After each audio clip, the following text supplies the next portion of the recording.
Hai, apa kabar teman-teman? Sekarang kita masuk pada bagian ke-9. Siapakah Sang Anak Allah? Nah teman-teman, kalau kita memakai kata Allah setelah kita tahu ada beda persepsi antara Islam dengan Alkitab, apakah kita menjadi alergi dengan kata ini? Nah kemarin dalam beberapa video sebelumnya saya sudah menegaskan pandangan saya. Kata Elohim di dalam Alkitab itu diterjemahkan di dalam bahasa Indonesia seharusnya bukan Allah memang, tetapi ilah. Ya, yang tepat adalah ilah. Begitu juga dengan kata theos, ya. Theos itu di dalam Perjanjian Baru itu juga untuk menyebut nama dewa-dewa pagan. Ya, jadi dewa Herme, dewa Atlas, dewa siapa lagi tuh, Hercules, macam-macam banyak dewa ya. Itu disebut juga dengan theos. Tapi untuk menyebut Tuhan yang sejati digunakan kata apa? Hotheos atau dewa yang satu itu. Begitu juga dengan di Perjanjian Lama, ya. Untuk menyebut Elohim yang disembah Abraham, Ishak dan Yakub digunakan kata Ha Elohim. Jadi ilah yang satu itu. Nah, ini memang bahasa Semitik teman-teman ya. Jadi mereka menamakannya dengan Eloah. Kemarin kita belajar ya, El apalagi Ilaha, Allaha ya. Nah, bangsa Arab itu kalau menyebut ilah yang paling tinggi pasti disebut dengan Al-Ilah. Ya, jadi terjemahan yang paling pas di dalam bahasa Indonesia untuk menyebut Tuhan yang benar itu adalah Al-Ilah.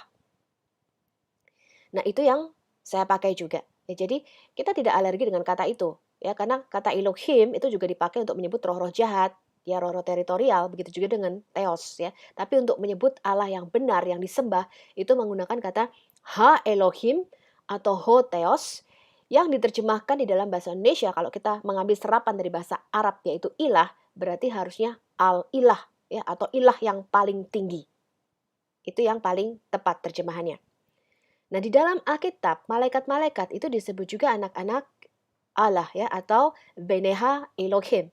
Referensinya di mana? Di Kejadian 6 ayat 2, di Bilangan 32 ayat 8, Ayub 1 ayat 6, Ayub 38 ayat 7.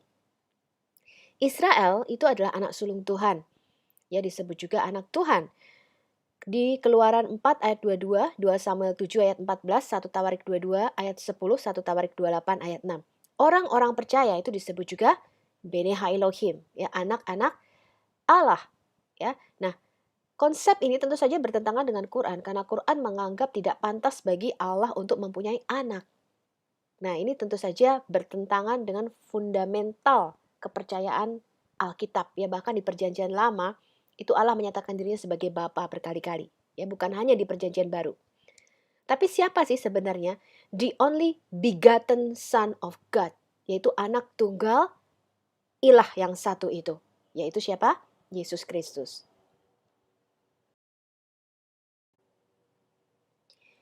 Yesus itu adalah anak al-ilah yang tunggal itu.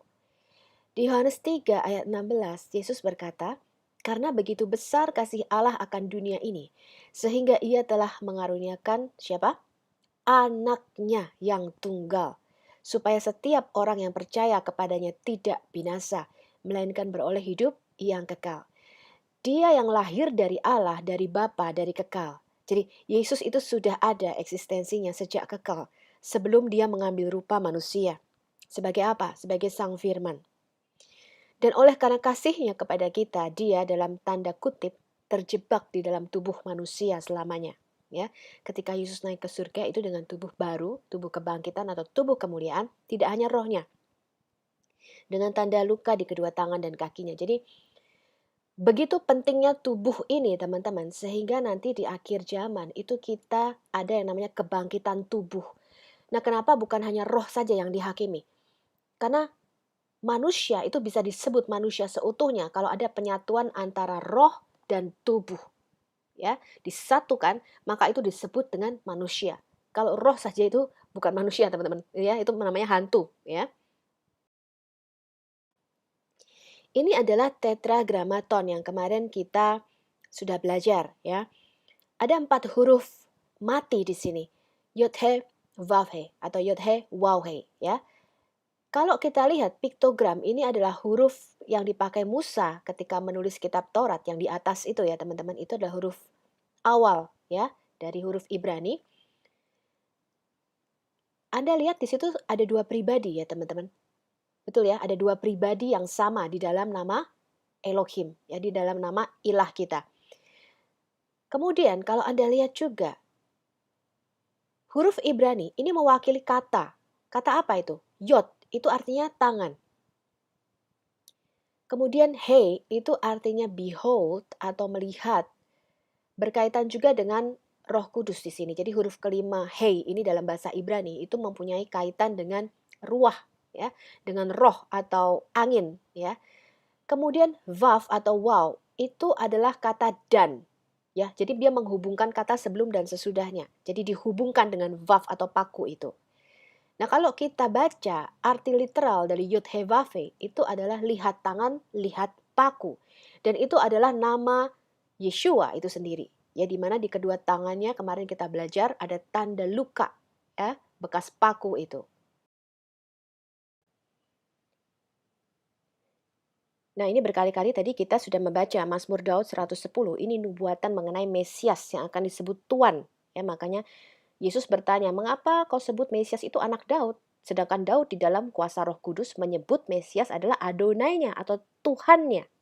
Ya, demikianlah firman Yud-Heh-Vav-He kepada Yud-Heh-Vav-He gitu ya. Jadi firman Yud-Heh-Vav-He kepada Adonai, ya, kepada sang firman Yud-Heh-Vav-He itu. Duduklah di sebelah kananku sampai kubuat musuh-musuhmu menjadi tumpuan kakimu.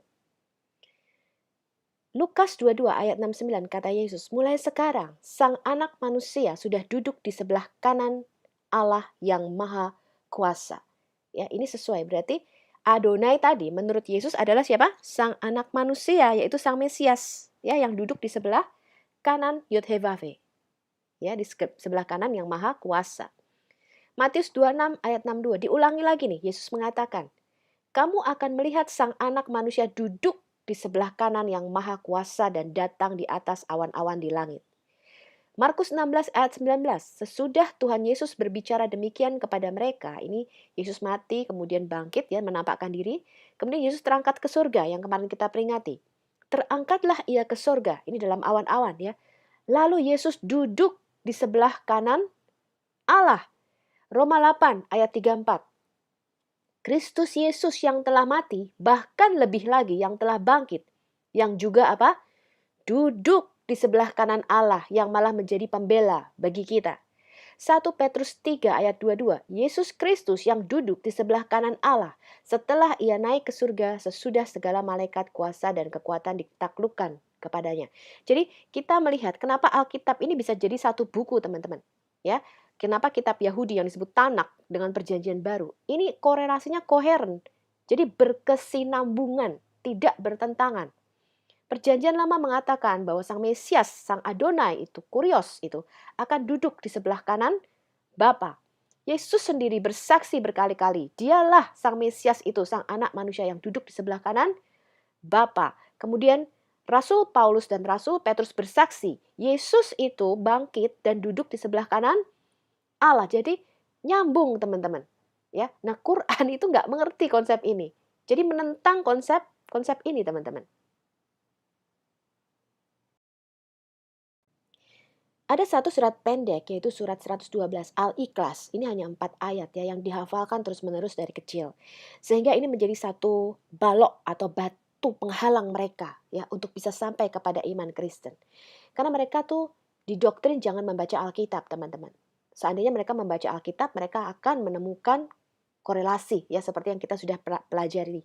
Tetapi karena mereka didoktrin ya bahwa yang paling benar ini adalah Qur'annya, makanya mereka seakan-akan ada batu penghalang untuk percaya kepada Yesus. Qul huwallahu ahad. Katakanlah dia Allah yang Maha Esa. Setuju nggak kita? Iya, ya bahwa tidak ada ilah lain, tidak ada Elohim lain selain Yod-Heh-Vav-He. Allahus Somad. Allah adalah Tuhan yang bergantung kepadanya segala sesuatu. Ini prima causa ya. Jadi segala sesuatu berasal dari Dia dan segala sesuatu bergantung kepada Dia.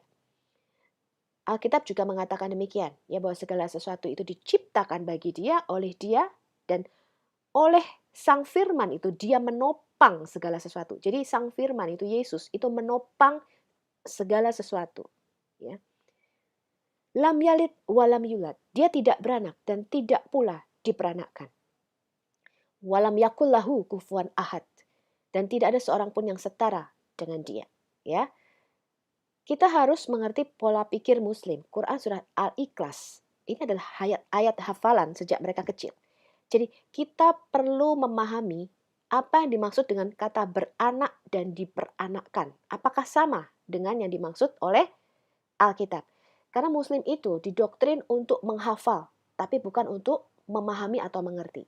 Ya, sehingga ketika mereka menyelidiki, mereka bertanya lebih lanjut, ya, itu terhalang, teman-teman. Jadi mereka pokoknya kamu menghafal aja udah dapat pahala, tapi tanpa pengertian yang benar.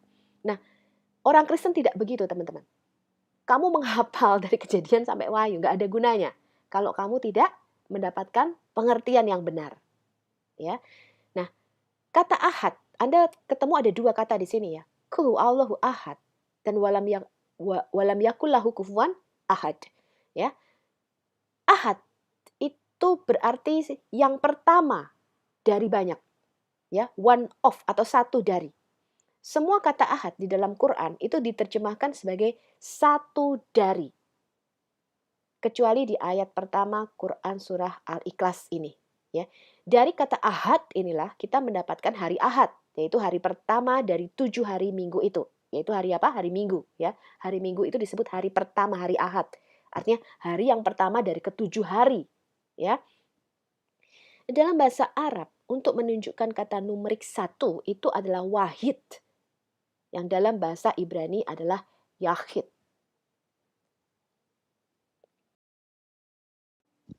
Lalu apa arti tauhid? Tauhid itu bukan berarti satu, tapi kesatuan. Ya. Tauhid arti harafiah berarti penyatuan atau membuat sesuatu menjadi satu dan menegaskan kesatuan. Tauhid itu adalah unification. Tauhid berasal dari bahasa Arab wahada, berarti penyatuan, kesatuan, atau konsolidasi.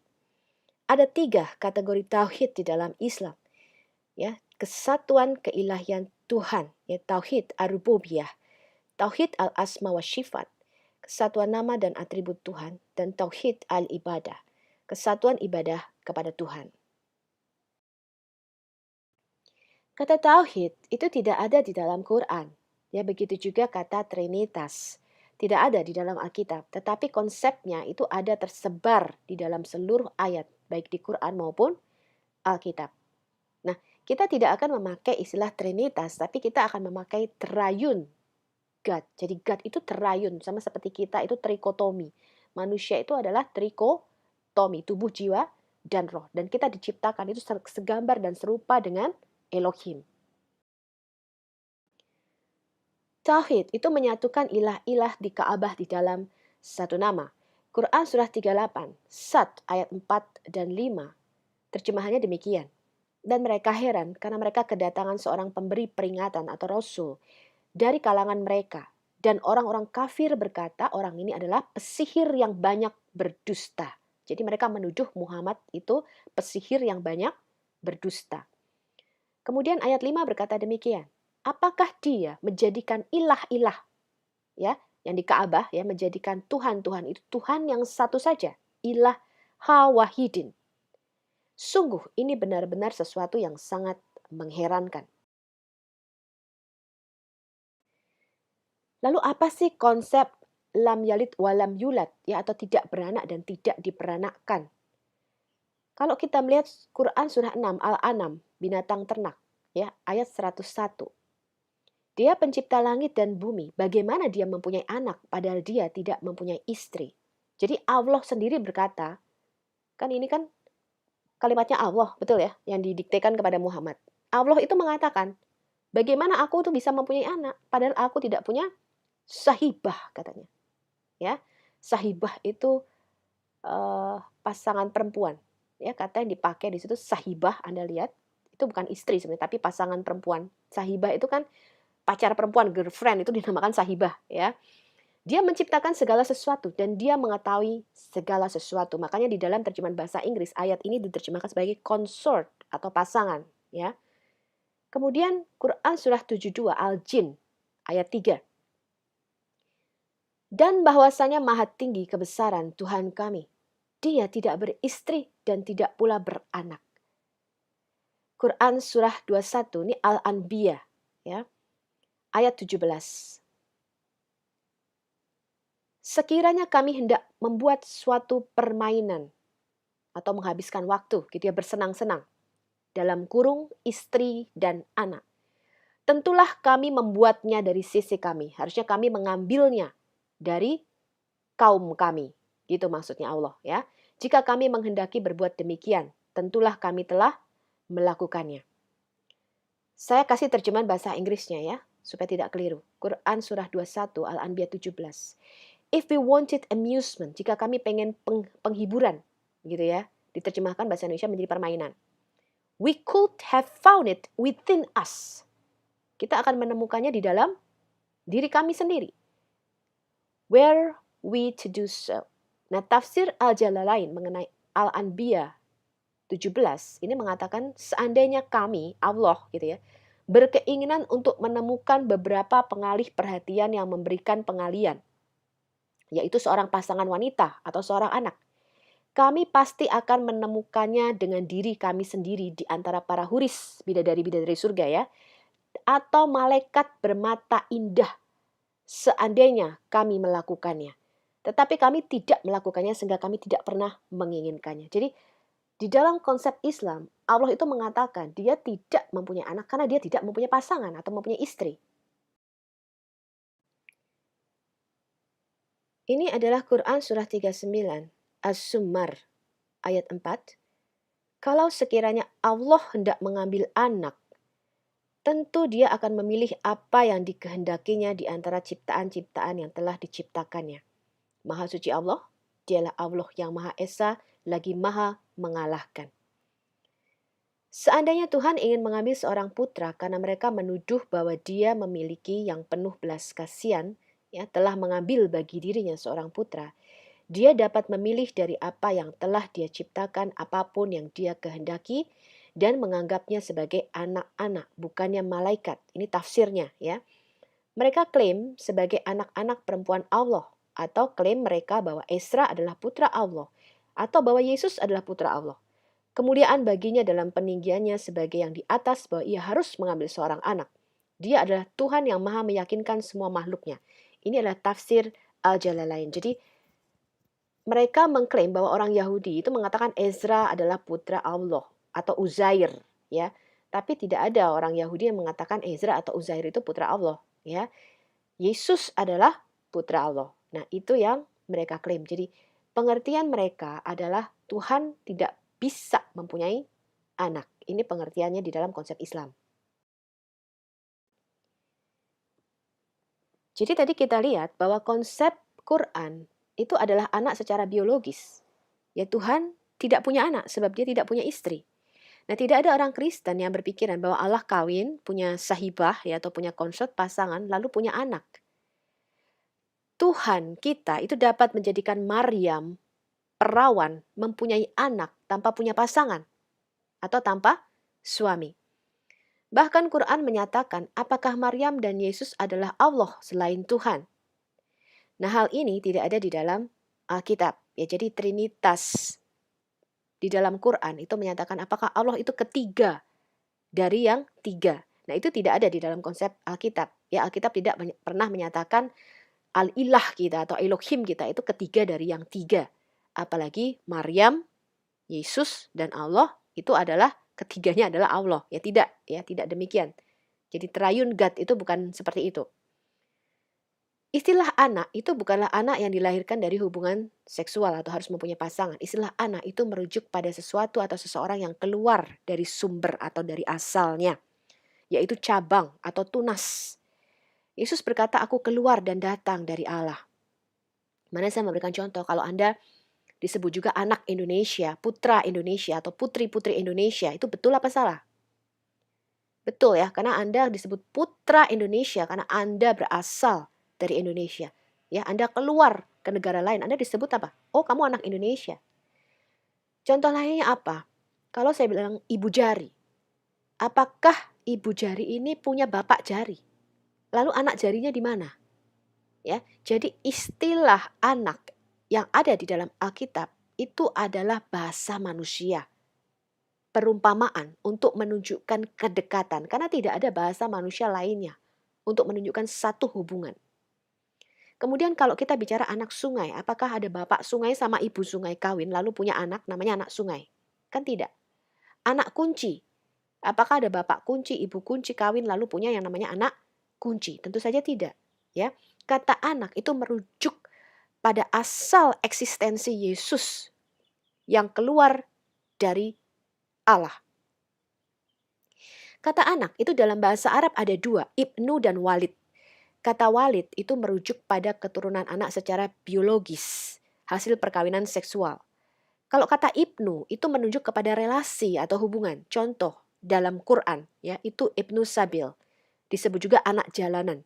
Di dalam Quran surah Al-Baqarah 177 215. Kemudian An-Nisa ayat 36. Kemudian Al-Anfal ayat 41. Kemudian Quran surah 30 ya, Ar-Rum ayat 38. Quran surah 59 ayat 7. Kemudian At-Taubah ayat 60 dan Al-Isra ayat 26. Nah, kata Ibnu Sabil ini kan bukan berarti bapak jalanan kawin sama ibu jalanan lalu punya anak namanya anak jalanan, kan bukan begitu. Ya. Nah, ini teman-teman. Jadi Anda harus mengerti nih iman Kristen yang kita jelaskan supaya teman-teman muslim itu tidak salah paham. Ya, karena lam yalid wa lam yulad. Ya pasti betul gitu. Karena iman Kristen tidak ada menyatakan Allah punya pasangan kawin lalu punya anak, nggak ada. Ya. Dalam Alkitab, Allah sendiri menyatakan kita adalah anak-anaknya dalam hubungan relasi kedekatan. Yaitu anak-anak bukan dari darah dan daging, kata Alkitab. Tetapi apa? Dari janji. Lalu mengapa Yod-Heh-Vav-Heh harus mengambil rupa manusia? Jadi kalau kita lihat di kitab Tanak di perjanjian lama, ini yang disangkal oleh Yahudi ataupun Muslim. Mesias itu nanti bukan manusia biasa. Jadi Mesias yang akan dilahirkan itu disebut siapa? El Gibor. Disebut Bapa dari kekekalan. Disebut Yod-Heh-Vav-Heh itu sendiri. Yaitu Yahweh Shidkenu kemarin. Ya di kitab Yeremia ya. Bahwa anak yang akan lahir itu sudah ada sejak kekal. Jadi kelahirannya itu tidak ada hubungannya dengan praeksistensinya. Nah, nanti semakin kita menggali lebih dalam lagi, kita akan melihat bahwa Mesias yang dilahirkan itu adalah Yod-Heh-Vav-Heh itu sendiri. Ya. Nah, keilahian Yesus itu keluar dan lahir dari Allah. Jadi Yesus itu keluar dan datang dari Allah. Ya, seperti yang dia saksikan tentang siapa dirinya. Maka dia menyebut dirinya sebagai anak Allah karena dia berasal dari Allah. Kemanusiaan Yesus yaitu tubuh atau bait sucinya itu lahir dari Maria. Ya, jadi Roh Kudus mengcreate tubuh Yesus, tubuh manusianya itu bukan dari hubungan suami istri tetapi dari Roh Kudus. Ya, jadi Roh Kudus sendiri ya yang menaungi Maria ya kemudian memberikan kemah suci ya supaya Yod-Heh-Vav-Heh itu bisa berkemah supaya kepenuhan ilahi itu berdiam sepenuhnya di dalam tubuh Yesus. Nah, ini kemarin juga kita belajar bahwa konsep Yahudi, rabi Yahudi, imam-imam kepala, bahkan orang-orang Yahudi, murid-murid Yesus dan orang-orang awam, bahkan orang Samaria, ya wanita Samaria, itu tahu bahwa Mesias itu disebut anak Allah. Ya, bahkan kemarin kita lihat kesaksian siapa saja? Kesaksian Gabriel, kesaksian murid-muridnya, kesaksian imam kepala, ahli-ahli Taurat, orang-orang Farisi, kesaksian siapa lagi? Orang Samaria, wanita Samaria, kesaksian siapa lagi? Setan-setan menyebut Yesus anak Allah, artinya menyebut dia Mesias. Nah, ini kesaksian Raja Daud. Daud di dalam Mazmur 2 mengatakan demikian, mengapa rusuh bangsa-bangsa? Mengapa suku-suku bangsa mereka-reka perkara yang sia-sia? Raja-raja dunia bersiap-siap dan para pembesar bermufakat bersama-sama. Melawan siapa? Melawan Yod-Heh-Vav-Heh dan Mesiasnya. Jadi ada dua di sini. Ya ada kata dan. Melawan Yod-Heh-Vav-Heh dan Mesiasnya. Nah kemudian di ayat berikutnya dikatakan, akulah yang melantik rajaku di Sion, gunungku yang kudus. Jadi ini adalah double prophecy mengenai Daud dan juga mengenai Mesias. Aku mau menceritakan tentang ketetapan Yod-Heh-Vav-Heh. Ia berkata kepadaku, anakku engkau telah kuperanakkan pada hari ini. Nah kemudian di perjanjian baru ditafsirkan bahwa ayat ini juga berlaku untuk Mesias. Jadi perjanjian baru itu menafsirkan perjanjian lama. Mintalah kepadaku, maka bangsa-bangsa akan kuberikan kepadamu menjadi milik pusakamu, dan ujung bumi menjadi kepunyaanmu. Engkau akan meremukan mereka dengan gada besi, memecahkan mereka seperti tembikar tukang periuk. Nah, di sini Roh Kudus mengatakan demikian lewat Raja Daud. Oleh sebab itu, hai raja-raja, bertindaklah bijaksana. Terimalah pengajaran, hai para hakim dunia. Beribadalah kepada apa? Yahweh dengan takut, dan ciumlah anaknya dengan gemetar, supaya jangan ia murka dan kamu binasa di jalan, sebab mudah sekali murkanya menyala. Berbahagialah orang semua yang berlindung kepadanya. Nah, kitab Amsal 30 ayat 4 ini mencatat perkataan Agur bin Yake. Jadi kitab Amsal ini juga kumpulan ya. Kebanyakan memang Salomo, tetapi tidak semuanya dari Salomo. Amsal 30 ayat 4, perkataan Agur bin Yake, siapakah yang naik ke surga lalu turun? Siapakah yang telah mengumpulkan angin dalam genggamannya? Siapakah yang telah membungkus air dengan kain? Siapakah yang telah menetapkan segala ujung bumi? Siapa namanya dan siapa nama anaknya? Engkau tentu tahu. Jadi di dalam konsep orang Yahudi, Elohim itu mempunyai tangan kanan yang disebut Sang Firman atau Dafar itu. Ya, Dafar ini disebut anak Elohim sesuai dengan nubuatan Nabi Daud di Mazmur 2 tadi.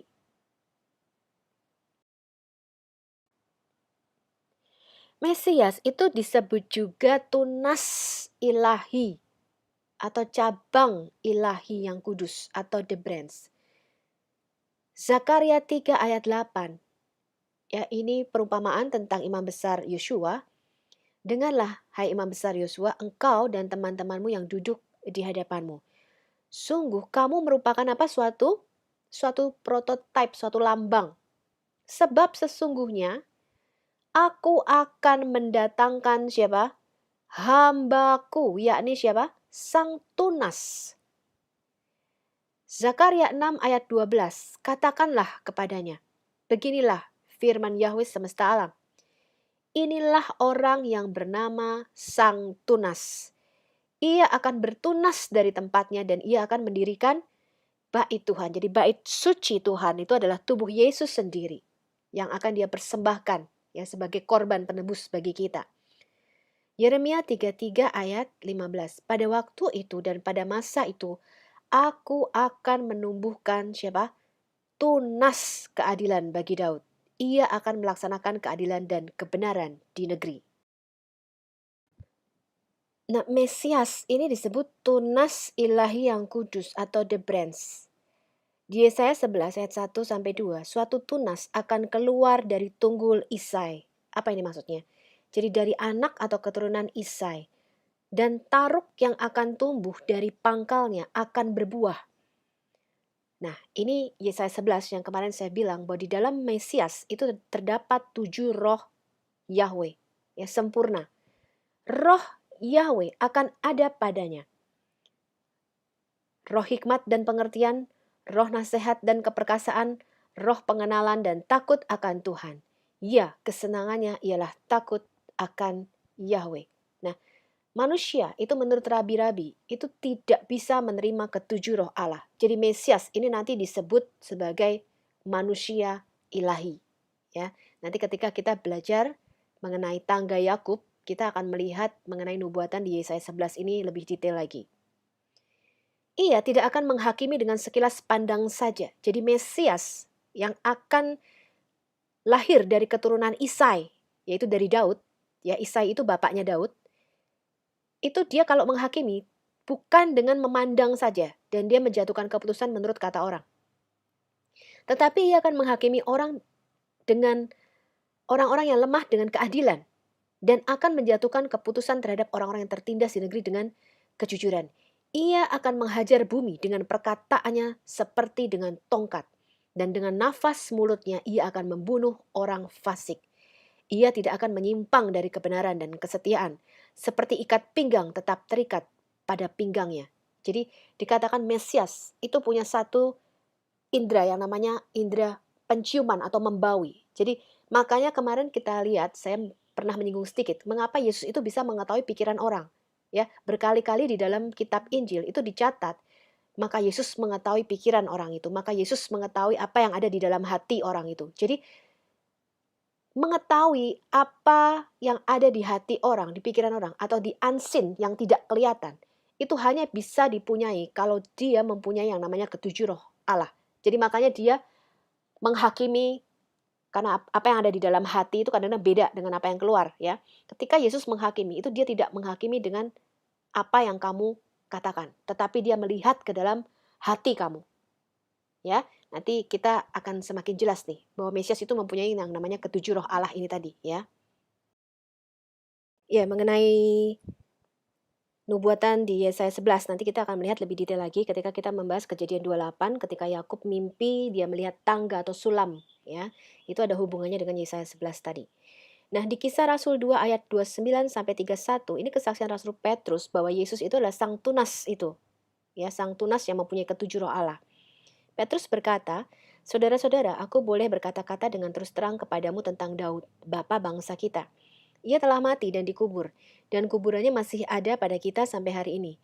Tetapi ia, Daud, adalah seorang nabi, dan dia tahu bahwa Allah telah berjanji kepadanya dengan mengangkat sumpah, bahwa ia akan mendudukkan seorang dari keturunan Daud sendiri di atas tahtanya. Karena itu, ia telah melihat ke depan dan telah berbicara tentang kebangkitan Mesias." Jadi Mesias ini disebut tunas Daud, ya.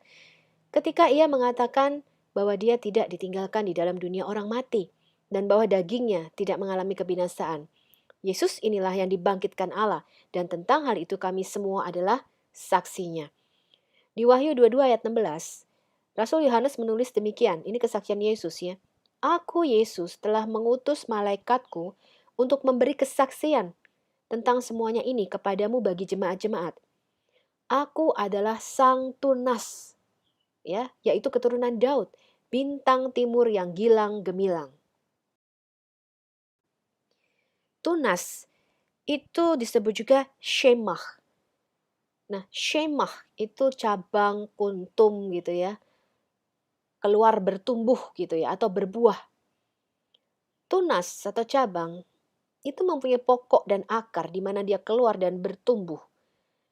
Mesias secara manusia itu dia bertunas atau keluar dari Abraham, Isai, dan Daud. Di Roma 1 ayat 3 dikatakan demikian, tentang anaknya yang menurut daging diperanakkan dari keturunan Daud. Ya, jadi tentang anak Allah itu secara daging akan diperanakkan dari keturunan Daud. Markus 6 ayat 3. Bukankah ia ini tukang kayu, anak Maria, saudara Yakobus, Yoses, Yudas, dan Simon? Dan bukankah saudara-saudaranya yang perempuan ada bersama kita? Lalu mereka kecewa dan menolak Yesus. Nah, cabang itu akan memiliki sifat yang sama dengan batang, pokok, dan akar, di mana cabang itu keluar secara alami. Jadi Kristus Yesus, ya, tubuhnya itu sungguh-sungguh manusia sejati. Karena itu ia disebut sebagai benih wanita di Kejadian 3 ayat 15 dan keturunan Abraham atau benih Abraham di Kejadian 22 ayat 18. Dan dia dilahirkan dari seorang wanita. Ibrani 2 ayat 14. Karena anak-anak itu adalah anak-anak dari darah dan daging, maka Yesus dia, ya, juga menjadi sama dengan mereka dan mendapat bagian dalam keadaan mereka, supaya oleh kematiannya dia memusnahkan siapa? Iblis yang berkuasa atas maut. Ya, jadi Yesus memusnahkan kematian dengan kematian. Nah, cabang itu mengambil getah atau makanannya dari akar. Tubuh manusia Yesus itu mengambil makanannya dari rahim perawan Maria. Jadi kemarin kita belajar bahwa plasenta itu mengalirkan makanan saja, ya, tapi darah bayi dan darah sang ibu itu tidak tercampur. Darah itu diambil dari sang ayah. Makanya Yesus itu darahnya kudus, ya. Sehingga darah Yesus itu adalah satu-satunya yang tidak berasal dari benih Adam. Sehingga darahnya itu layak untuk menjadi penebus dosa kita. Itulah sebabnya dia harus lahir dari perawan. Ya, sebab kalau dia lahir seperti manusia pada umumnya, maka benih Adam itu ada pada dirinya. Ya. Nah, benih yang ada di dalam rahim Maria itu disebut benih ilahi. Lukas 11 ayat 27, ketika Yesus masih berbicara, berserulah seorang perempuan dari antara orang banyak dan berkata kepadanya, "Berbahagialah ibu yang telah mengandung engkau dan susu yang telah menyusui engkau." Nah, cabang pohon itu adalah kemuliaan daripada pohon itu.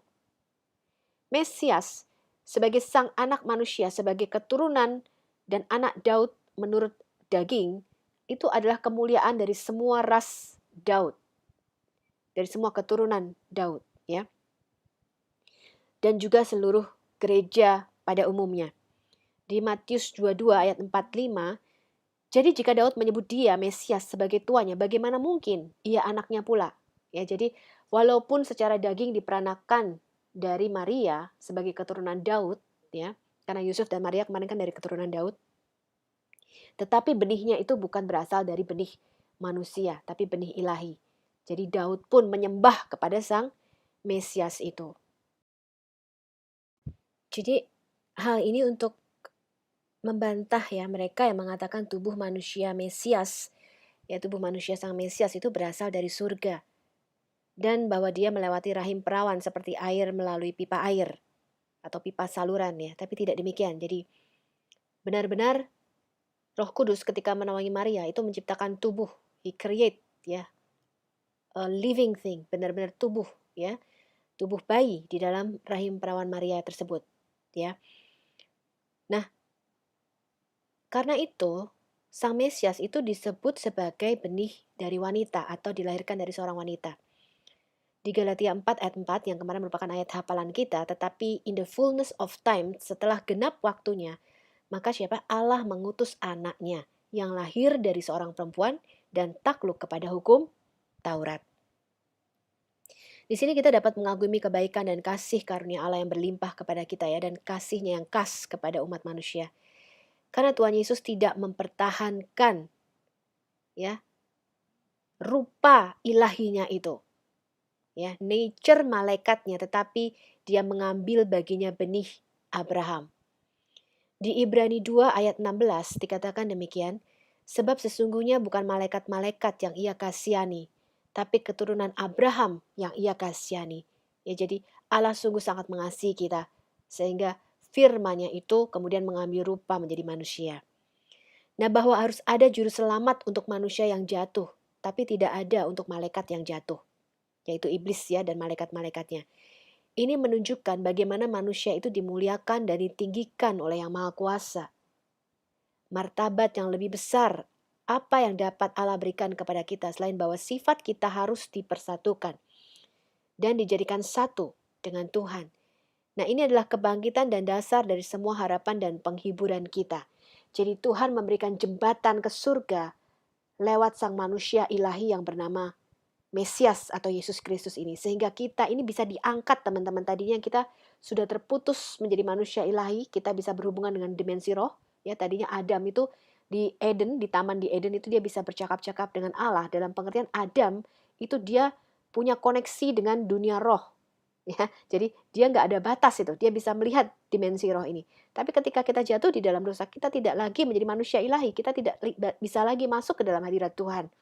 Ya, ada batas ya dari dunia fisik ini menuju dunia roh. Nah, ini yang dikembalikan Tuhan Yesus. Ya, Tuhan harus turun merendahkan dirinya, mengambil rupa manusia menjadi sama dengan kita, mengambil rupa seorang hamba supaya kita ini ya, teman-teman ya, anak Allah itu harus jadi anak manusia supaya kita anak manusia bisa menjadi anak-anak Allah. Di Mazmur 8 ayat 4 sampai 6, Daud berkata demikian. Apakah manusia sehingga engkau mengingatnya? Apakah anak manusia sehingga engkau mengindahkannya? Namun engkau telah membuatnya hampir sama seperti Allah dan telah memahkotainya dengan kemuliaan dan hormat. Engkau membuat dia berkuasa atas buatan tanganmu. Segala-galanya telah kau letakkan di bawah kakinya. Ya, ini adalah Kejadian 1 ayat 26. Berfirmanlah Allah, ya berfirmanlah Elohim, baiklah kita menjadikan manusia menurut gambar dan rupa kita, supaya mereka berkuasa atas ikan-ikan di laut, dan burung-burung di udara, dan atas ternak, dan atas seluruh bumi, dan atas segala binatang melata yang merayap di bumi. Jadi Tuhan itu menjadikan kita itu serupa dan segambar. Jadi kita itu bearing atau membawa image of God, ya. Kejadian 9 ayat 5 sampai 6, Tuhan berkata, "Tetapi mengenai darahmu, yakni nyawa kamu, aku akan menuntut balasnya. Dari segala binatang aku akan menuntutnya, dan dari setiap manusia aku akan menuntut nyawa sesama manusia. Siapa yang menumpahkan darah manusia, darahnya akan tertumpah oleh manusia. Sebab Allah membuat manusia itu menurut gambarnya sendiri." Jadi Tuhan Yud-Heh-Vav-He di sini berbicara seperti orang ketiga ya. Karena ini yang berbicara kan Tuhan, tapi Tuhan mengatakan sebab Allah membuat manusia itu menurut gambarnya sendiri. Di Kejadian 5 ayat 3, setelah Adam hidup 130 tahun, ia memperanakan seorang laki-laki menurut rupa dan gambarnya. Jadi inilah ketika manusia Adam itu sudah jatuh ke dalam dosa, kita tidak lagi membawa gambar Allah. Tetapi siapa? Kita membawa gambar Adam. Ya, jadi kita itu dicetak sudah rusak teman-teman. Karena kita itu diciptakan sesuai gambar dan rupanya Adam yang sudah jatuh di dalam dosa. Lalu memberi nama Set kepadanya. Nah nanti kita lihat ini adalah hukum yang Tuhan berikan.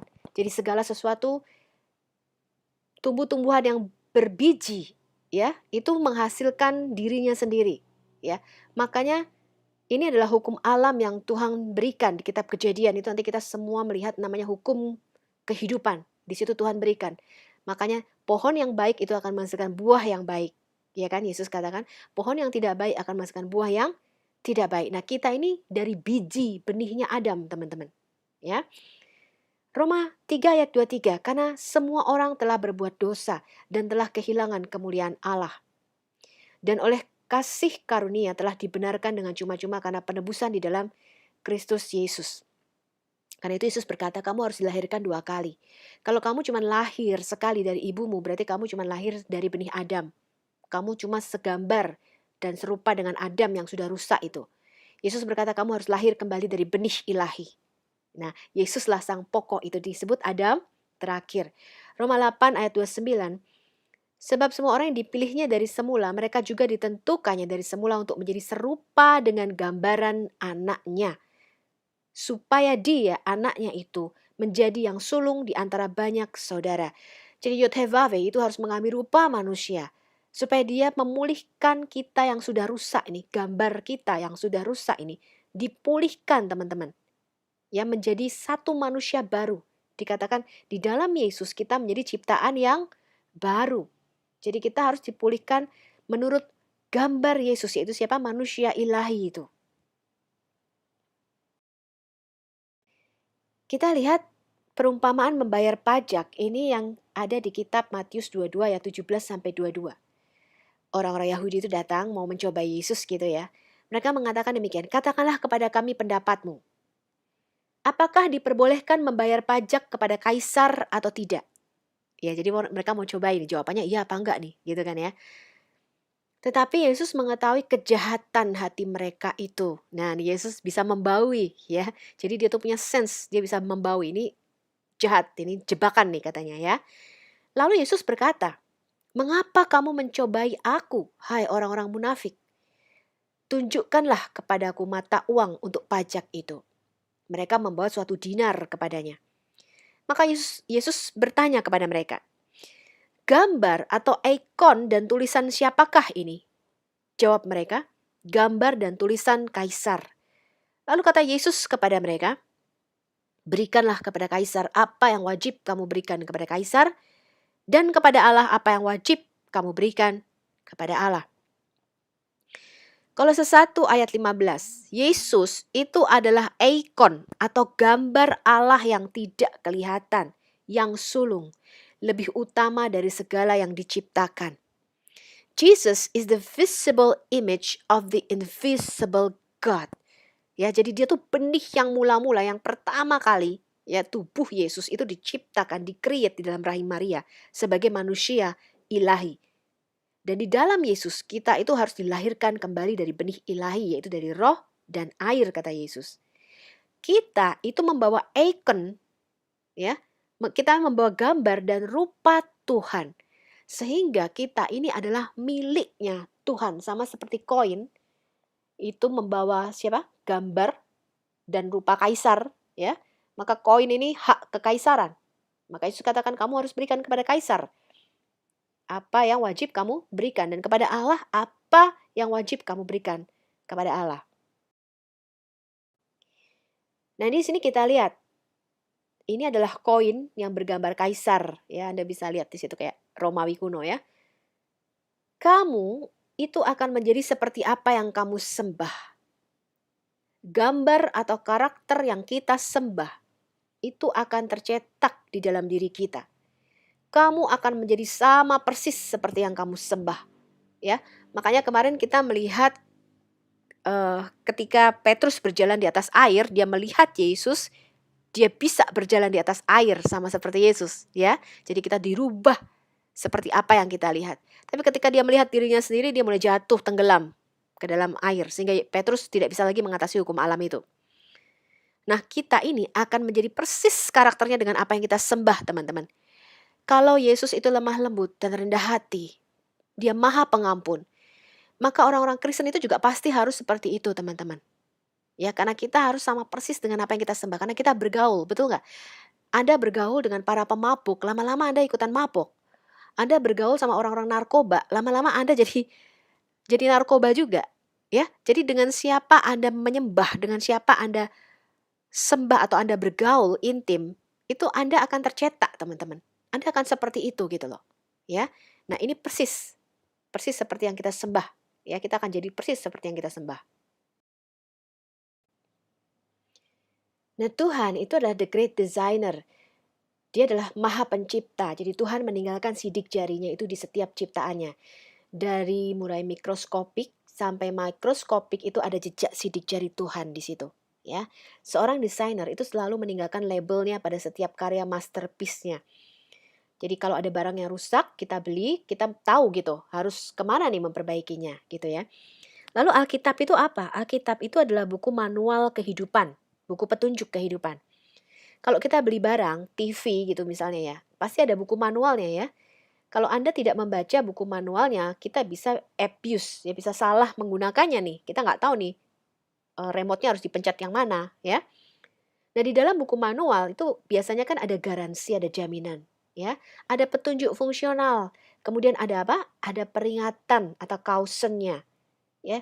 Jangan pencet yang ini atau jangan lakukan ini atau jangan dijemur misalnya ya kan. Kalau dijemur di panas matahari bisa rusak dan sebagainya ya. Nah, dan juga ada pabriknya teman-teman, di mana Anda bisa meminta spare part jika rusak. Jadi Alkitab itu adalah jawaban semua kehidupan supaya kita itu tidak salah menggunakan karunia kehidupan yang sudah Tuhan berikan. Ya, jadi banyak orang tidak tahu kita ini harus kemana ya dengan semua kejahatan yang menimpa hidup ini, betul nggak teman-teman? Hidup ini sudah keras, ya sudah jahat ya. Kita dilanda corona baru-baru ini, benar ya, sakit penyakit yang kita belum ada obatnya sampai sekarang. Ya, kita harus dilanda ketakutan dan sebagainya. Kemudian belum lagi masalah ekonomi yang melilit, belum lagi ada sakit penyakit, belum lagi ada masalah keuangan, ada masalah keluarga dan sebagainya. Nah, jawabannya di mana teman-teman? Di mana kita mencari jawaban atas masalah-masalah kehidupan ini? Ada di buku manualnya teman-teman, yaitu di Alkitab. Alkitab adalah jawaban semua kehidupan kita. Amsal 1 ayat 7. Takut akan Yahweh, takut akan Tuhan adalah permulaan pengetahuan. Tetapi orang bodoh menghina hikmat dan didikan. Umur panjang ada di tangan kanannya, di tangan kirinya kekayaan dan kehormatan. Amsal 3 ayat 16. Jadi kita ini membawa icon atau gambar Tuhan. Kalau gambar ini rusak, gambar diri kita ini rusak dengan obat-obatan, dengan seks bebas, ya, dengan narkoba, dengan apa lagi teman-teman. Kita menjalani hidup ini dengan sembarangan gitu ya. Jadi rusak gambar kita ini. Maka hanya Tuhan yang bisa membaharuinya. Ya, kita diciptakan lagi katanya. Jadi di dalam Yesus manusia lama kita itu dimatikan. Supaya kita dibangkitkan menjadi manusia baru. Dia membaharui kita itu menjadi serupa dengan gambar anaknya. Nah, Alkitab tidak pernah mencoba membuktikan keberadaan Tuhan. Jadi tidak ada ujungnya misalnya kita berdebat dengan ateis ya. Itu nggak selevel gitu loh teman-teman. Alkitab itu tidak mencoba membuktikan keberadaan Tuhan. Ya, karena orang ateis tuh, saya pernah ngomong-ngomong ya, katanya saya kalau Tuhan tidak berdiri di hadapan saya nggak percaya katanya. Jadi dia percaya bahwa dia itu dari apes, dari monyet katanya ya, dari monkey katanya gitu. Saya katakan, "Nah, makanya kita nggak pernah cocok nih kalau ngomong, soalnya kita berbeda spesies," gitu ya, saya bilang ya. Nah, Alkitab itu memberi alasan mengapa kita diciptakan dan apa tujuan hidup kita. Jadi Alkitab itu selalu berargumen, Tuhan selalu ada, makanya namanya Yud He Vav He, yang artinya He always be. Dia selalu ada dan akan tetap ada sampai segalanya lenyap. Jadi dia itu kekal. Nah, ketika kita membaca Alkitab, bagaimana caranya supaya kita bukan cuma menghafal, tapi Alkitab itu yang kita ketahui itu menghasilkan buah. Jadi Yesus berkata, kamu akan mengetahui kebenaran dan kebenaran yang kamu ketahui itu akan memerdekakan kamu. Bagaimana Alkitab ini bisa jadi buku panduan manual hidup teman-teman bagi kita. Ibrani 11 ayat 6, tetapi tanpa iman tidak mungkin orang berkenan kepada Allah. Sebab barang siapa berpaling kepada Allah, ia harus percaya bahwa Allah ada. Dan bahwa Allah memberi upah kepada orang yang sungguh-sungguh mencari dia. Jadi harus bertitik tolak dari iman. Nah, tadi kita sudah belajar bahwa icon atau gambar Elohim itu adalah Yesus. Ya, Yesus itu disebut imago Dei atau gambar dari Allah yang sempurna, ya. Yesus adalah gambaran sempurna manusia ilahi. Ketika kita diciptakan menurut gambaran Adam yang sudah jatuh di dalam dosa, kita kehilangan kemuliaan Allah. Ya dikatakan di Mazmur, kita semua telah kehilangan kemuliaan Allah. Tapi Tuhan itu masih punya originalnya yang tidak rusak, teman-teman. Ya, masih punya cetakan yang plat, yang original. Ya, makanya Yesus itu disebut kebenaran. Kemarin kita belajar apa artinya kebenaran? Kebenaran itu artinya original, ya, nggak palsu, tidak KW. Yesus itu originalnya, ya, yang tidak rusak, yaitu siapa? Anaknya yang tunggal. Dia diutus untuk memulihkan siapa? Kita, saudara-saudaranya, supaya dia menjadi yang sulung. Kita dipulihkan serupa dengan gambaran anaknya menjadi manusia ilahi. Di 2 Korintus 3 ayat 18, dan kita semua mencerminkan kemuliaan Tuhan dengan muka tidak berselubung. Dan karena kemuliaan itu datangnya dari Tuhan yang adalah roh, maka kita diubah menjadi serupa dengan gambarnya dalam kemuliaan yang semakin besar.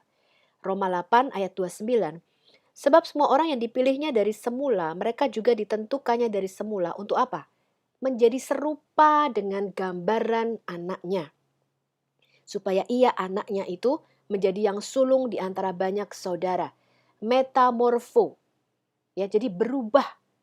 Nah, makanya kemarin di video sebelumnya saya mengatakan apa? Tujuan hidup kekristenan itu bukan melakukan perintah Allah dan menjauhi larangannya, bukan. Tetapi adalah transformasi hidup.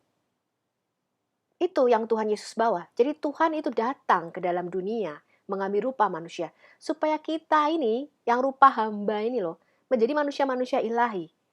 Ya kita ditarik naik. Jadi dia turun itu untuk menarik kita naik, teman-teman. Ya, supaya menjadi serupa dengan gambaran anaknya. Jadi kekristenan itu adalah transformasi hidup atau perubahan hidup, bukan peraturan-peraturan.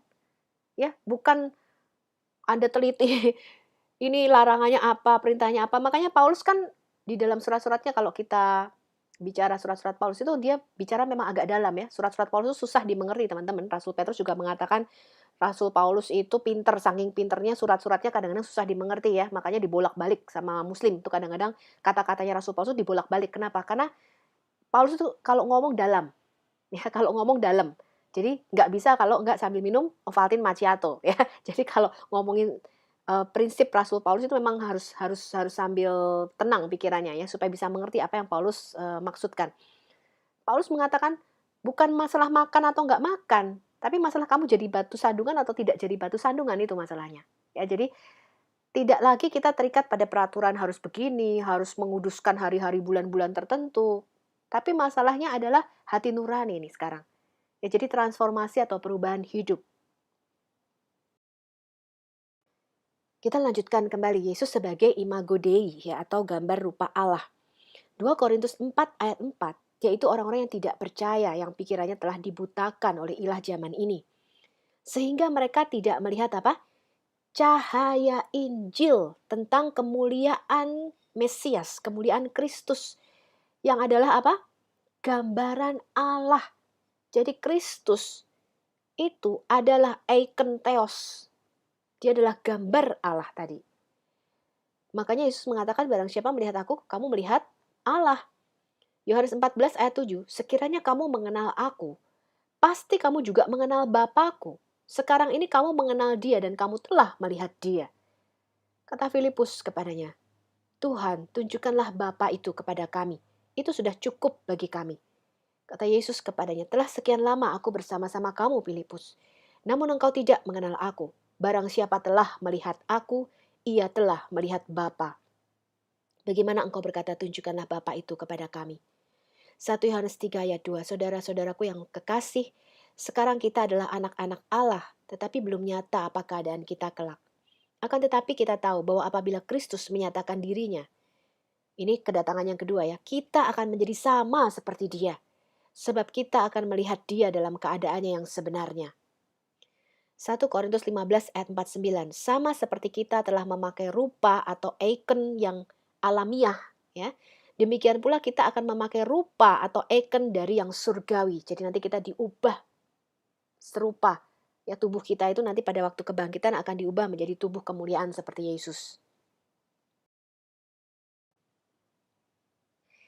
Filipi 2 ayat 5 sampai 11. Hendaklah kamu dalam hidupmu bersama menaruh pikiran dan perasaan yang terdapat juga di dalam Kristus Yesus, yang walaupun dalam rupa Allah atau morpheteos tidak menganggap kesetaraan dengan Allah itu sebagai milik yang harus dipertahankan, melainkan Sang Firman itu telah merendahkan dirinya, mengosongkan dirinya dan mengambil rupa seorang hamba, morphedulos, ya, dan menjadi sama dengan manusia. Dan dalam keadaannya sebagai manusia, ia telah merendahkan dirinya dan taat sampai mati, bahkan sampai mati di kayu salib. Itulah sebabnya Allah sangat meninggikan dia dan mengaruniakan kepadanya nama di atas segala nama, supaya di dalam nama Yesus bertekuk lutut segala yang ada di langit, yang ada di atas bumi, dan yang ada di bawah bumi, dan segala lidah mengaku Yesus Kristus adalah Tuhan, penguasa ya bagi kemuliaan Allah Bapa. Yesus Kristus adalah penguasa surga dan bumi. Nah, karena itu Allah di dalam rupa manusia itu disebut hamba. Ya, karena dia mengambil posisi yang lebih rendah. Ya, karena posisi manusia itu lebih rendah, ada di dalam dimensi yang lebih rendah dibanding dimensi ilahi, ya. Di Yesaya 42, ini nubuatan Nabi Yesaya mengenai kedatangan Mesias. Lihat itu hambaku yang kupegang, orang pilihanku, yang kepadanya aku berkenan. Aku telah menaruh rohku ke atasnya, supaya ia menyatakan hukum kepada bangsa-bangsa. Jadi bukan hanya kepada Israel saja Mesias itu diutus, ya. Zakaria 3 ayat 8. Dengarkanlah, hai imam besar Yosua, engkau dan teman-temanmu yang duduk di hadapanmu, sungguh kamu merupakan suatu lambang. Ini yang tadi kita baca, ya. Sebab sesungguhnya aku akan mendatangkan hambaku, yakni apa? Sang Tunas. Nah, begitu juga tentang nubuatan Yesaya 5:3, itu tentang hamba yang menderita. Siapakah yang percaya kepada berita yang kami dengar dan kepada siapakah tangan kekuasaan Tuhan dinyatakan. Jadi Sang Mesias itu disebut juga tangan kanan Tuhan. Ya. Kisah Rasul 4 ayat 27. Sebab sesungguhnya telah berkumpul di dalam kota ini Herodes dan Pontius Pilatus beserta bangsa-bangsa dan suku-suku bangsa Israel melawan Yesus, hambamu yang kudus yang engkau urapi. Ya, jadi Yahweh atau Yod-Heh-Vav dalam rupa manusia itu disebut hamba, ya, dalam rupa hamba. Kolose 3 ayat 10. Lalu apa tujuan Yesus menjadi hamba, menjadi manusia? Kolose 3 ayat 10. Dan kita telah mengenakan manusia baru yang terus-menerus diperbaharui. Jadi kita ini melakukan tadi saya katakan transformasi hidup ya, atau metamorfe ya, seperti ulat jadi kepompong jadi kupu-kupu gitu ya. Kita harus berubah teman-teman untuk memperoleh pengetahuan yang benar menurut gambar kaliknya. Ya, jadi kita ini harus dibaharui serupa dan segambar dengan pencipta kita. Efesus 1 ayat 4 sampai 5, sebab di dalam Dia, di dalam Yesus, Allah telah memilih kita sebelum dunia dijadikan, supaya kita kudus dan tak bercacat di hadapannya. Dalam kasih, Ia telah menentukan kita dari semula oleh Yesus Kristus untuk menjadi apa? anak-anaknya sesuai dengan kerelaan kehendaknya. Karena kewarganegaraan kita adalah di dalam surga, dan dari situ juga kita menantikan Tuhan Yesus Kristus sebagai juru selamat yang akan apa? Mengubah tubuh kita yang hina ini sehingga serupa dengan tubuhnya yang mulia menurut kuasanya yang dapat menaklukkan segala sesuatu kepada dirinya sendiri. Yohanes 19 ayat 5. Yesus keluar bermahkota duri dan berjubah ungu. Maka kata Pilatus kepada mereka, lihatlah manusia itu, antropos itu. Ya, jadi Yesus itu disebut Yud-Heh-Vav-He dalam rupa manusia. Maka Pontius Pilatus mengatakan, lihat manusia itu katanya. Ya. Di Ibrani 2 ayat 7 sampai 15. Tetapi dia yang untuk waktu yang singkat dibuat sedikit lebih rendah daripada malaikat-malaikat, yaitu Yesus. Kita lihat yang oleh karena penderitaan maut dimahkotai dengan kemuliaan dan hormat, supaya oleh kasih karunia Allah ia mengalami maut bagi semua manusia. Ia mengalami kematian ya bagi semua manusia. Sebab ia yang menguduskan dan mereka yang dikuduskan, mereka semua berasal dari satu. Itulah sebabnya ia tidak malu menyebut mereka saudara. Dan lagi, sesungguhnya inilah aku dan anak-anak yang telah diberikan Allah kepadaku. Jadi Yesus itu tidak malu menyebut kita saudara. Maka Yesus mengatakan, aku tidak lagi menyebut kamu hamba. Tetapi apa? Saudara. Karena hamba itu tidak tahu apa yang dilakukan tuannya. Dan hamba tidak tetap pada rumah. Tetapi anak itu akan tetap tinggal di rumah, kata Yesus. Ya, jadi Yesus mengatakan, aku tidak menyebut kamu lagi hamba, tapi saudaraku, kata Yesus. Ya, karena anak-anak itu adalah anak-anak dari darah dan daging. Kita ini dari darah dan daging. Maka dia juga menjadi sama dengan mereka dan mendapat bagian dalam keadaan mereka. Supaya oleh kematiannya, ia memusnahkan dia, yaitu iblis yang berkuasa atas maut. Ya, makanya Yesus memusnahkan kematian dengan apa? Dengan kematian. 1 Timotius 2 ayat 5, karena Allah itu Esa dan Esa pula dia yang menjadi pengantara antara Allah dan manusia, yaitu siapa? Manusia, Kristus Yesus. Yohanes 17 ayat 3, Yesus berkata, inilah hidup yang kekal, yaitu bahwa mereka mengenal Engkau, satu-satunya Allah yang benar, dan mengenal Yesus Kristus yang telah Engkau utus. Mengenal Allah dalam rupa manusia yang disebut Yesus Kristus, itu artinya mengalami dia, bukan sekedar tahu. Sebab Allah ini tidak kelihatan, tapi kita bisa mengalami dan melihat Allah dalam rupa hamba, yaitu Yesus Kristus anaknya. Misalnya nih, saya mungkin tahu Pak Jokowi, tapi saya tidak mengenal dia. Ya, mengenal itu artinya duduk dan makan bersama, ya, dalam kekeluargaan dan dalam kedekatan, ya, sharing gitu ya, sharing bareng gitu ya teman-teman ya.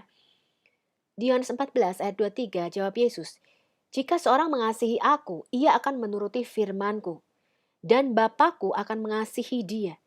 Dan apa? Kami akan datang kepadanya dan diam bersama-sama dengan dia. Ya, ini komunion. Di Wahyu 3 ayat 20 Yesus berkata, lihat, aku berdiri di muka pintu dan mengetuk. Jikalau ada orang yang mendengar suaraku dan membukakan pintu, aku akan masuk mendapatkannya. Dan aku makan bersama-sama dengan dia dan dia bersama-sama dengan aku. Ya, sekali lagi Yesus mengatakan, kamu harus mengenal dua nih. Allah yang benar, Bapa di surga itu, dan kamu harus mengenal aku, kata Yesus.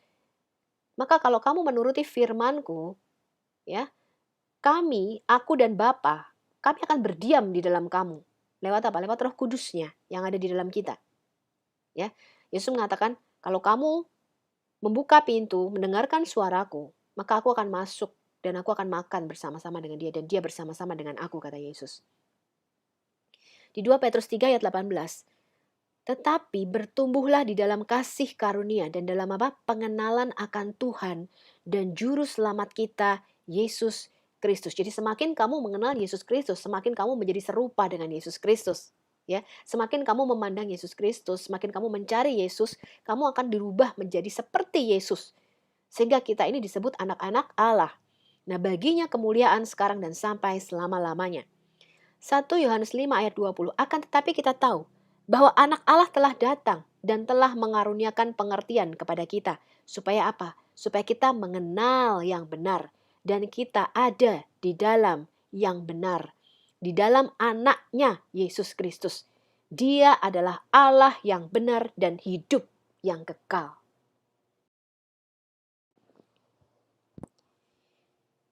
Nah, oke. Berarti tadi saya sudah menjelaskan mengapa Yesus itu harus mengambil rupa manusia. Apa tujuan Yesus datang? Ya, mengangkat kita di dalam kemuliaannya, menjadi kita serupa dengan gambar anaknya, mengubah kita atau membuat transformasi hidup. Ya, itu kekristenan, teman-teman. Jadi bukan ritual agamawi, ya bukan menuruti perintahnya dan menjauhi larangannya, tidak, tetapi perubahan hidup, yaitu transformasi hidup. Tujuannya apa, teman-teman? Nah, ini tujuannya. Yesus itu yang dalam rupa Allah tadi menjadi hamba, menjadi manusia, menjadi antropos, ya. Supaya apa? Di 1 Timotius 6 ayat 11, Rasul Paulus mengatakan demikian. Tetapi engkau, hai manusia Allah, jauhilah semuanya itu. Kejarlah keadilan, ibadah, kesetiaan, kasih, kesabaran, dan kelembutan. Jadi tujuannya adalah supaya kita ini menjadi manusia ilahi seperti Yesus. Dia harus menjadi benih yang mati itu, yang pertama kali. Supaya dia menghasilkan banyak buah. Yesus berkata kalau benih ini tidak mati, dia tidak jatuh ke tanah, dia tetap satu, kata Yesus. Tapi kalau benih ini jatuh ke tanah dan mati, dia akan berbuah banyak. Nah, makanya Yesus berkata, aku pasti akan mati. Ya, satu benih ini harus mati supaya menghasilkan apa? Anak-anak Allah lainnya, menghasilkan banyak benih-benih ilahi lainnya, menghasilkan manusia-manusia Allah lainnya. Itu tujuannya Yesus, teman-teman. Mati bagi kita. Di Efesus 4 ayat 11 sampai 14. Dan dialah yang memberikan baik rasul-rasul maupun nabi-nabi, baik pemberita-pemberita Injil maupun gembala-gembala dan pengajar-pengajar. Ini 5 jawatan gereja ya, teman-teman ya. Rasul, nabi, penginjil, gembala dan pengajar. Ya, jadi sampai sekarang tuh nabi-nabi masih ada, teman-teman. Ya, tapi kita harus bisa membedakan mana yang palsu, mana yang asli ya. Untuk apa? Untuk memperlengkapi orang-orang kudus bagi pekerjaan pelayanannya. Bagi apa? Bagi pembangunan tubuh Kristus. Sampai kita semua telah mencapai kesatuan iman. Dan apa?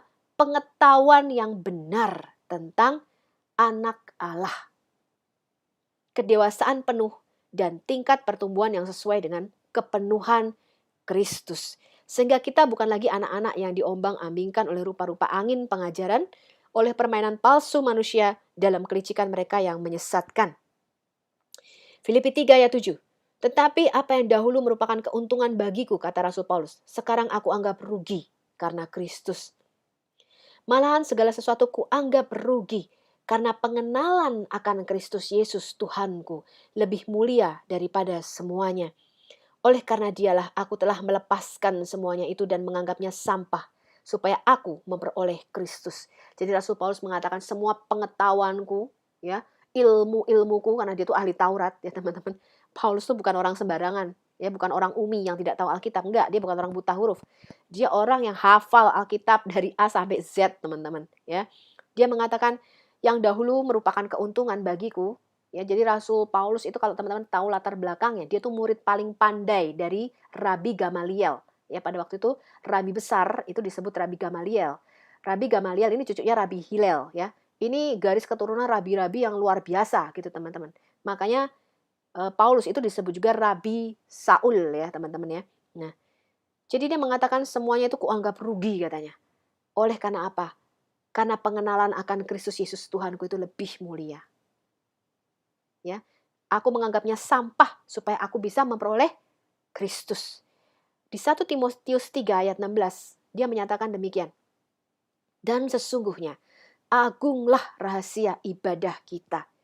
Dia yang telah menyatakan dirinya dalam rupa manusia, dibenarkan dalam roh, yang menampakkan dirinya kepada malaikat-malaikat, diberitakan di antara bangsa-bangsa yang tidak mengenal Allah, yang dipercayai di dalam dunia, dan diangkat dalam kemuliaan. 2 Korintus 8 ayat 9. Karena kamu telah mengenal kasih karunia Tuhan kita Yesus Kristus, bahwa ia yang oleh karena kamu menjadi miskin sekalipun ia kaya, supaya kamu menjadi kaya oleh karena kemiskinannya. Jadi Yesus itu merupakan substitusi, dia yang kaya menjadi miskin, supaya kita yang miskin menjadi kaya. Ini bukan masalah harta ya teman-teman, bukan terus Yesus jadi miskin supaya kita jadi miliarder, bukan itu ya. Tapi kaya ini kaya apa teman-teman? Kaya akan pengenalan akan Allah. Ya, kita lihat nih kaya dan miskin apa nih? Di Galatia 4 ayat 9, tetapi sekarang sesudah kamu mengenal Allah, atau lebih baik lagi sesudah kamu dikenal Allah, bagaimanakah kamu mau berbalik lagi kepada roh-roh dunia yang lemah dan miskin, dan mau mulai memperhambakan diri lagi kepadanya. Jadi ini kemiskinan rohani yang Yesus katakan. Ya, kamu tuh dulu tidak mengenal Allah kamu, ya. Di Wahyu 3 ayat 17, Yesus berkata, karena engkau berkata aku kaya dan aku telah memperkayakan diriku dan aku tidak kekurangan apa-apa. Dan karena engkau tidak tahu bahwa engkau melarat dan malang, miskin, buta dan telanjang, maka aku menasihatkan kepadamu supaya kamu membeli daripadaku apa? Emas yang telah dimurnikan dalam api, agar engkau menjadi kaya, dan juga apa? Pakaian putih, supaya engkau memakainya, agar jangan kelihatan ketelanjanganmu yang memalukan, dan lagi minyak untuk melumas matamu, supaya engkau dapat melihat. Barang siapa ku kasihi, ia ku tegor dan ku hajar. Sebab itu relakanlah hatimu dan bertobatlah. Ya, jadi Yesus mengatakan kamu tuh miskin. Bukan miskin miskin harta, enggak, ya. Tapi miskin pengenalan akan Tuhan. Maka Yesus katakan kamu harus beli emas daripadaku katanya. Ya, kemiskinan di sini adalah miskin rohani, ya. Artinya tidak mengenal Allah yang benar. Dan Yesus mengatakan, aku kaya, kamu harus membeli emas daripadaku. Dia kaya, itu artinya dia maha tahu. Dia membatasi kemahatauannya menjadi miskin ketika masuk ke dalam dunia. Dia sepenuhnya mengandalkan Roh Kudus sebagai manusia sejati. Dia membatasi kemahadirannya ketika mengambil rupa manusia. Dia melepas rupa Allah dan mengambil rupa hamba. Dia yang dalam rupa Allah mengosongkan dirinya. Jadi seakan-akan dia membuka jubah keilahiannya dan dia memakai tubuh manusia, ya. Sifat Maha Kudusnya tidak hilang sebab kekudusan itu adalah esensi ilahi yang membedakan Allah dari manusia. Dalam keadaannya sebagai manusia, dia taat dan tunduk dalam seluruh hukum Taurat. Dia menggenapkan kehendak Allah, yaitu melakukan seluruh hukum Taurat dengan jalan mengasihi Tuhan dengan segenap hati dan jiwa dan kekuatan, dan dia mengasihi sesama seperti mengasihi diri sendiri. Dia melakukan sempurna tuntutan ilahi kepada manusia yang gagal oleh Adam yang pertama. Jadi Yesus datang sebagai manusia sejati dan manusia ilahi. Nah, tadi kita belajar bahwa Yesus itu adalah Hagoel Adam, ya, penebus kita dan substitusi kita, pengganti, ya. 2 Korintus 5 ayat 21, dia yang tidak mengenal dosa telah dibuatnya menjadi dosa karena kita, supaya di dalam dia kita dibenarkan oleh Allah. Ini kemarin kita sudah belajar, ya. Di Galatia 3 ayat 13, Kristus telah menebus kita dari kutuk hukum Taurat dengan jalan apa? Menjadi kutuk karena kita. Sebab ada tertulis, terkutuklah orang yang digantung pada kayu salib. Efesus 2 ayat 15, sebab dengan matinya sebagai manusia, ia membatalkan hukum Taurat dengan segala perintah dan ketentuannya. Untuk menciptakan apa? Keduanya menjadi manusia baru di dalam dirinya. Dan dengan itu mengadakan damai sejahtera dan untuk memperdamaikan keduanya di dalam satu tubuh dengan Allah. Oleh apa? Oleh salib. Dengan melenyapkan perseteruan pada salib itu. Jadi Tuhan itu selalu ada perseteruan karena di satu sisi Alkitab mengatakan Tuhan itu punya dua sifat, yaitu Maha Pengasih, ya, tapi dia juga mempunyai sifat yaitu adil. Nah, ini menjadi satu perseteruan di dalam dirinya. Kenapa? Kan dalam keadilannya yang namanya dosa atau kejahatan itu harus dihukum. Tetapi di dalam kasihnya kepada kita, dia nggak mau kita tuh mati dan terhilang selama-lamanya. Jadi dia mengambil hukuman itu oleh karena keadilannya. Dia meletakkannya di atas dirinya sendiri. Dia menanggung dosa kita, menanggung hukuman kita di atas dirinya sendiri. Supaya kita itu memperoleh jalan keselamatan kembali kepadanya. Nah, pada salib itulah bertemu yang namanya keadilan Tuhan, kasih Tuhan, murka Tuhan atas kejahatan dan dosa kita, serta kasih karunia Tuhan itu didamaikan di atas salib, di dalam tubuh Yesus Kristus. Ya, ini kemarin kita sudah baca, upah dosa adalah apa? Kematian atau maut. Karena itu kita semua harus mati. Selama kita tidak berbuat dosa, maka maut tidak bisa menyentuh kita. Maut tidak mempunyai sengat atau kuasanya atas kita selama kita tidak berbuat dosa. Tapi begitu kita berdosa, maka maut itu mempunyai sengat atau kuasa. Untuk apa? Untuk membunuh kita. Memisahkan kita dari Allah. Yesus, selama dia kudus, maka Yesus tidak bisa mati.